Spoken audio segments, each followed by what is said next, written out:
Bismillahirrahmanirrahim. Assalamualaikum warahmatullahi wabarakatuh.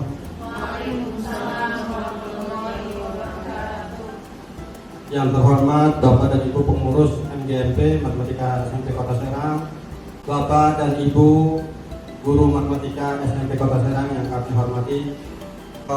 Ada beberapa agenda yang perlu kami sampaikan dari MGMP.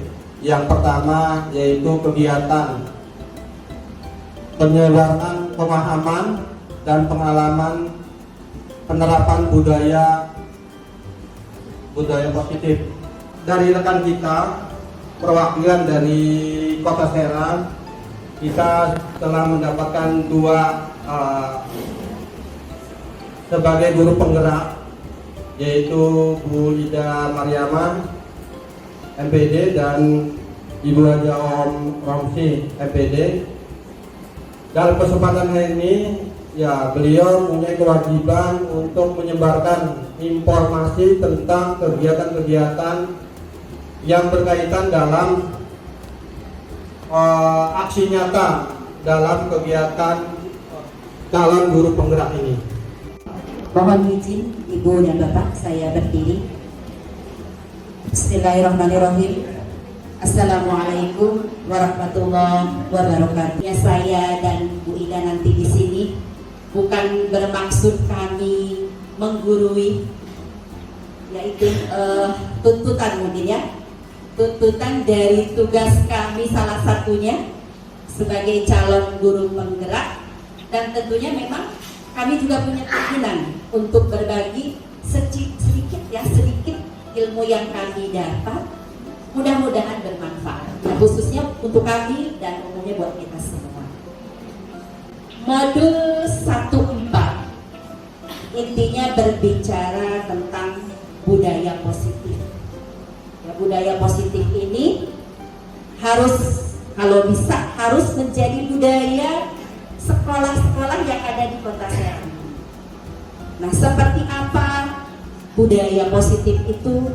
Kemudian ada apa saja di dalamnya? Kemudian bagaimana kita menerapkan budaya positif itu di sekolah, baik itu dalam pembelajaran ataupun penanganan terhadap pelanggaran-pelanggaran yang dilakukan oleh siswa kita, mungkin akan kita bahas di sini. Kita mulai, apa sih yang melatar belakangi kita melakukan budaya positif ini? Jujur ya Ibu Bapak, kita jujur-jujuran dulu. Selama ini anak-anak mematuhi peraturan kita karena apa? Takut. Karena takut dihukum. Walaupun sebetulnya mereka tidak suka dihukum, tapi ada satu sisi dalam diri mereka juga, ada kebutuhan mereka juga yang akhirnya berbenturan dengan tata tertib tersebut. Itu yang menyebabkan terjadinya hukuman. Nah, apa tolak ukur dari budaya positif ini? Yaitu terbentuknya keyakinan kelas. Apa sih keyakinan kelas? Nanti akan dipaparkan secara jelas oleh Bu Ida. Yang pasti keyakinan kelas ini berbeda dengan tata tertib. Gitu. Gambarannya, kalau tata tertib itu satu arah dari sekolah ke siswa.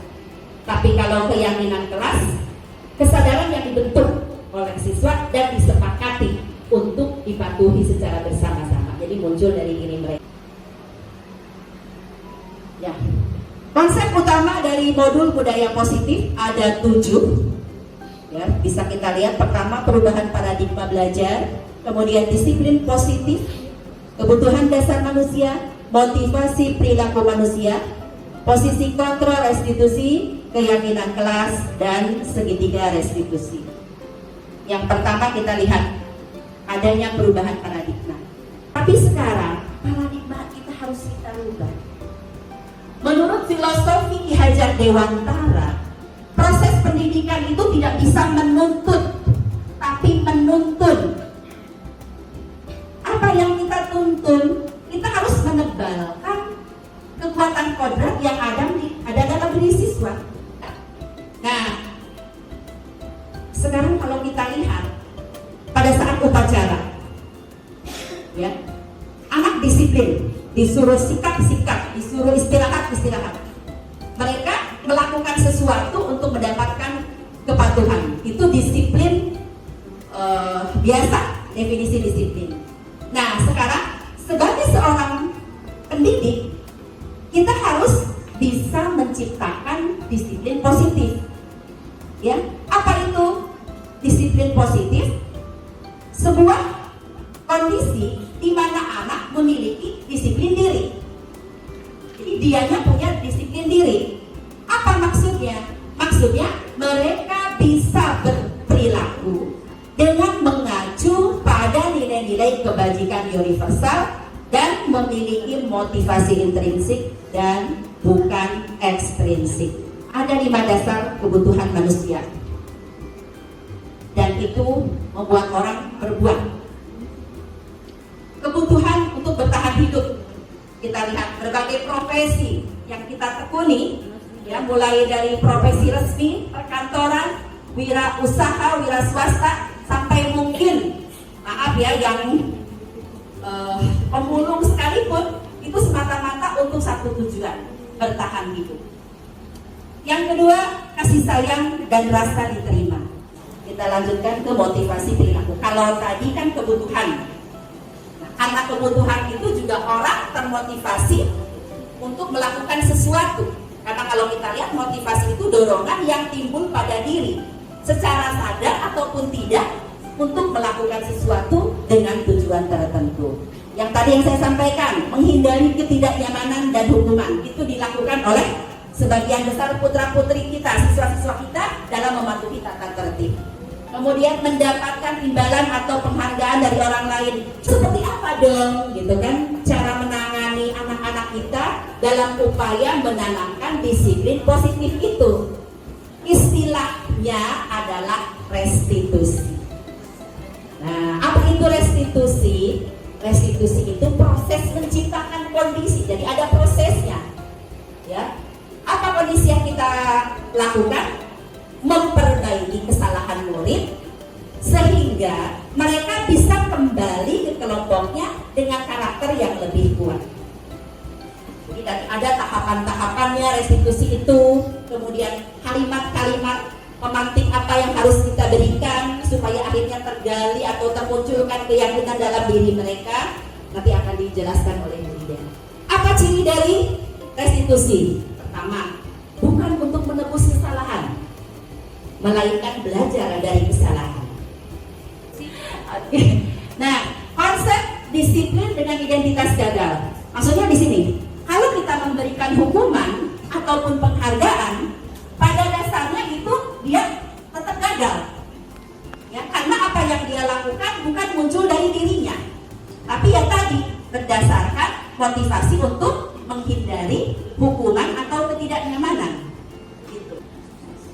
Nah, sekarang apa konsep disiplin yang identitasnya sukses? Ada 2, konsekuensi dan restitusi.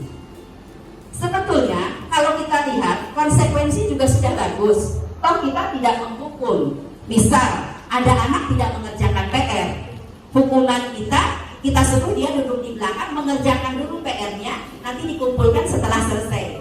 Kan kita tetap berusaha untuk memberikan hal positif ke mereka. Kalau konsekuensi, jadi konsekuensi itu suatu perilaku yang kita kondisikan untuk penebusan pelanggaran atas kesepakatan yang pernah dibuat. Gitu. Kalau konsekuensi, jadi ada kesepakatan atau aturan dulu. Gitu. Itu kalau konsekuensi. Nah, bagaimana kalau restitusi? Pertama, kita lihat murid jadi bertanggung jawab untuk perilakunya. Yang kedua, fokus pada pemecahan. Dan yang terakhir, murid bersemangat memperbaiki kesalahannya. Itu tadi, anak keyakinan dirinya sudah kita timbulkan, kita munculkan, maka dia akan bersemangat untuk memperbaikinya. Tidak. Terima kasih atas perhatiannya. Mohon maaf atas kekurangannya. Wassalamualaikum warahmatullahi wabarakatuh. Bismillahirrahmanirrahim. Assalamualaikum warahmatullahi wabarakatuh. Izin Bapak Ibu semua, saya berdiri di depannya tadi seperti Bu Haji Om utarakan. kami melaksanakan salah satu tugas yang kami sudah lalui kurang lebih 2 bulan lebih. Alhamdulillah ada partner kebetulan sama-sama di matematika dengan Bu Dio. Jadi di sini hari ini kesempatan ini yaitu ada salah satu tugas menyebarkan modul 1/4. Jadi ternyata ada 5 posisi kontrol dari restitusi. Kita sebagai seorang guru yang akan mengarah kepada program restitusi. Jadi restitusi itu membentuk karakter murid tanpa menghukum, tanpa paksaan, tanpa disiplin eksternal. Jadi posisi kita itu nanti akan terbaca selama ini sebagai apa kita posisi di sekolah, si penghukum. Ketika mengajar di kelas, tentu kita bukan hanya mengajar 2 kali 3, banyak sekali kejadian-kejadian di luar pembelajaran yang dilakukan oleh murid kita. Nah, posisi kita itu apakah pernah mengalami sebagai penghukum? Saya pernah. Apakah pernah menjas sebagai pembuat rasa bersalah? Jadi ketika ada anak punya masalah, kalimat yang kita lontarkan itu memposisikan kita di mana? Yang kita supaya anak bisa dengan kenyataan anak yang susah mengerti, membentukkan kita sebagai penghukum, pembuat rasa bersalah, atau sebagai teman, atau sebagai pemantau, atau manajer. Nah, di sini penghukum jelas kita pastilah merasakan sebagai penghukum dari lontaran kalimat kita kepada siswa. Sebagai pembuat rasa bersalah, spontan pasti pernah. Kamu nggak begini, kenapa tidak mengerjakan PR itu di rumah? Nah, kalimat-kalimat seperti itu pastilah kita pernah melontarkan. Atau ketika menyelesaikan masalah, kita sebagai teman perlu pendekatan, apalagi kita mengajar di SMP yang puberitasnya sedang muncul, peralihan dari SD kepada SMP itu psikologis siswa harus diperhatikan. Sesekali kalau saya pribadi, posisi kita sebagai teman harus sesekali ya, punya posisi kontrol kita sebagai teman dari kalimat lontaran yang kita utarakan. Ayo nak, nah, ayo itu jadi tidak formal, melalui pendekatan psikologis. Bagaimana sebagai pemantau? Jelas, pasti kita juga pernah sebagai pemantau. Jadi ketika ada anak salah, jangan langsung dijudge salah. Pantau dulu dari A sampai Z kronologisnya seperti apa. Dipantau dulu. Dan yang idealis dari modul ini, kita harus berada di posisi manajer, memanajeri siswa. Jadi ketika ada suatu kejadian atau kasus di sekolah, diusahakan katanya kita tuh harus memposisikan sebagai manajer.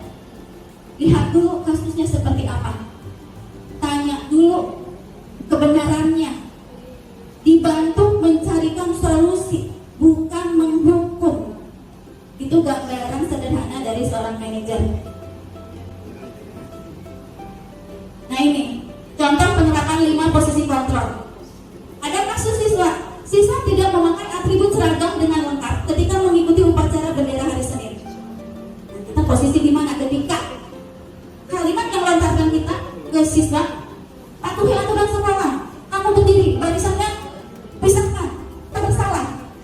Sebagai teman, nah tapi sebagai teman pun itu kurang positif. Tetapi saya sebagai posisi guru yang mengajar kelas 7, peralihan dari SD, saya masih karena untuk memujuk atau apa, merayu dulu masih. Sebagai pemantau, ini bagus tetapi kurang tegas karena solusinya belum terlihat. Dan yang idealis katanya sebagai seorang manajer. Nah, apa kesalahan kamu? Nah, kira-kira kamu akan memperbaiki kesalahan ini atau tidak? Biasanya kita harus di posisi sebagai manajer biar tidak ada hukuman. Diawali dari sini.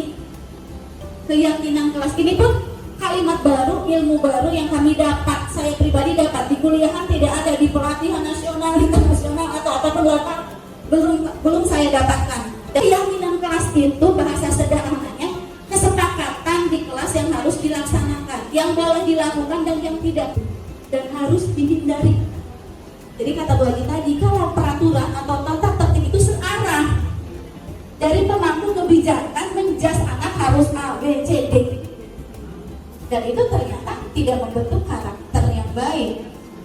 Maka dialihkan redaksinya menjadi keyakinan kelas. Karena keyakinan kelas itu dibentuk dari anak untuk anak. Itu perbaikan juga untuk kita. Nah, di sini menggunakan tata tertib yang sudah disediakan di sekolah. Ada sekolah tertentu yang ditempel tata tertib kelas. Kita perbaiki sedikit-sedikit. Jadi di kelas A, B, C, D belum tentu sama poinnya, isinya harus apa, tidak boleh apa. Karena prosesnya itu dari anak disepakati. Itu yang harus dilaksanakan. Nah, tadi kenapa tidak boleh peraturan? Kalau peraturan itu dari guru atau dari kepala sekolah atau dari wakasek. Bagaimana langkahnya? Yang membuat jelas siswa tentunya dengan bimbingan kita sebagai wali kelas atau kita sebagai guru mapel. Apa kesepakatannya? Kalau sebagai wali kelas nanti ada contoh. Kalau sebagai mapel mungkin kita ketika mengajar matematika di kelas A, si anak maunya seperti apa? Belum tentu sama dengan di B. Bu, saya kalau mengajar boleh minum. Kita jangan melarang. Kalau itu kemauan anak dan harus diikuti. Jadi begitu, tidak ada aturan baku. Jadi dilontarkan kepada anak maunya apa. Yang penting menurut mereka zaman dan ada masih di zona normal. Gitu. Merumuskan menjadi keyakinan kan banyak nih dari anak A, B, C, D banyak kan yang melontarkan pingin ini, pingin itu. Kita tampung sebagai wali kelas atau sebagai guru mata. Setelah ditampung, dilihat, dikelompokkan. Nah itu yang kedua. Kemudian bukan hanya didiskusikan, dilontarkan, tetapi ditempel di kelas. Sehingga ketika ada kasus atau kejadian anak melanggar, nanti dilihat keyakinan kelas yang sudah kita sepakati udah tahu. Jadi kamu salah, jangan, kita tinggal ingatkan. Kita sudah sepakati benar salah yang sudah dilakukan itu. Persal dibuat dalam kalimat positif ini. Poin 3 yang lebih penting. Kalau poin 1, 2 itu sudah biasa. Poin 3 dibuat dalam kalimat positif. Contoh, di kelas saya megang 7A. Udah sepakat di dalam kelas tidak boleh makan atau jajan dibawa ke dalam kelas, kalau minum boleh. Jadi anak itu begini, apa kesepakatan? Bu, tidak boleh makan di dalam kelas. Nah itu kalimat negatif. Gunakanlah kalimat positif. Cari persamaan kalimatnya. Oh berarti yang kita sepakati kemarin mau makan di luar kelas. Jadi tadi tempel jelas harus menurut kesepakatan bersama. Nah ini contoh-contoh penyusunan keyakinan kelas mengerjakan tugas. Jadi dibuat melalui diskusi dan curah pendapat bersama murid dan guru di kelas. Langkah-langkahnya. Assalamualaikum warahmatullahi wabarakatuh. Di sini materi lain setelah keyakinan kelas ditetapkan, pasti ada kejadian-kejadian di luar pembelajaran yang terjadi kepada siswa kita, entah itu siswa yang wali kelas kita ataupun yang lain.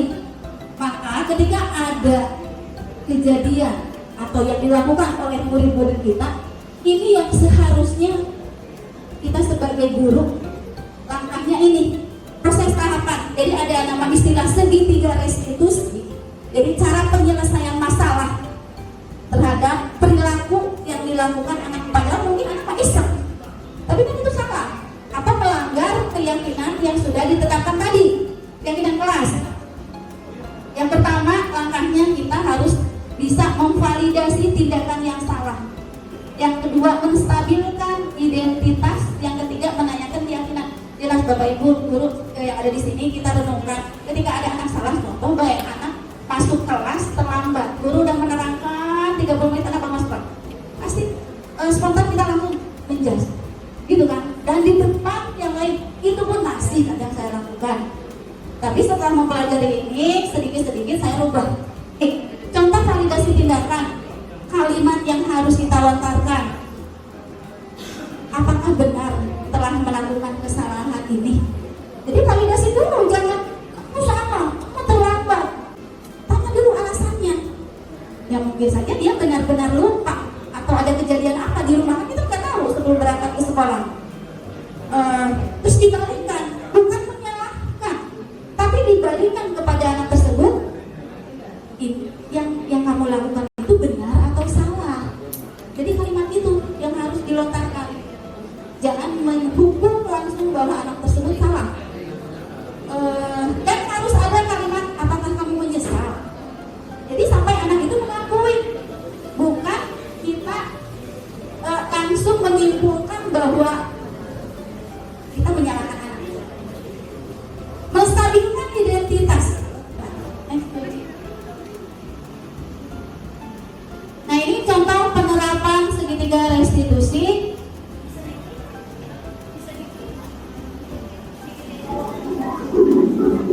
Ini mah acting, tugas juga.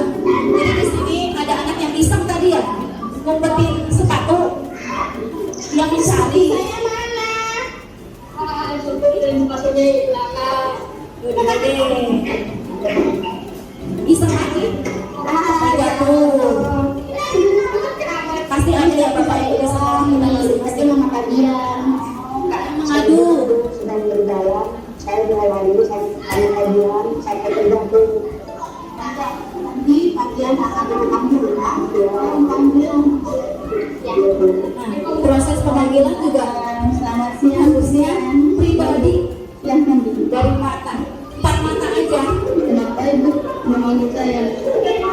Ibu mau bertanya, apakah ada alasan kenapa kajian melakukan hal tersebut?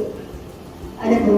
Ini Bapak Ibu, harapan kami dalam penerapan program disiplin positif, guru kami memiliki standar kepribadian profesional dan sosial yang baik, di mana guru mampu berefleksi pada posisi kontrolnya. Syukur-syukur bisa menjadi sebagai seorang manajer yang dapat menuntun murid menjadi insan yang mandiri, merdeka dan bertanggung jawab. Adapun itu segala perihal yang dilakukan oleh murid, tetaplah murid itu adalah anak-anak. Kita yang lebih tua yang harus lebih bijak. Terima kasih. Assalamualaikum warahmatullahi wabarakatuh. Barangkali ada, kita coba buka sesi diskusi ya. Diskusi bukan berarti kami siap. Terima kasih Ibu Bapak, sekali lagi mohon maaf ya. Kami berdua sekali lagi bukan menggurui ya, kita coba saling sharing sedikit ilmu yang kami punya. Saya akhiri, wassalamualaikum warahmatullahi wabarakatuh. Waalaikumsalam warahmatullahi wabarakatuh.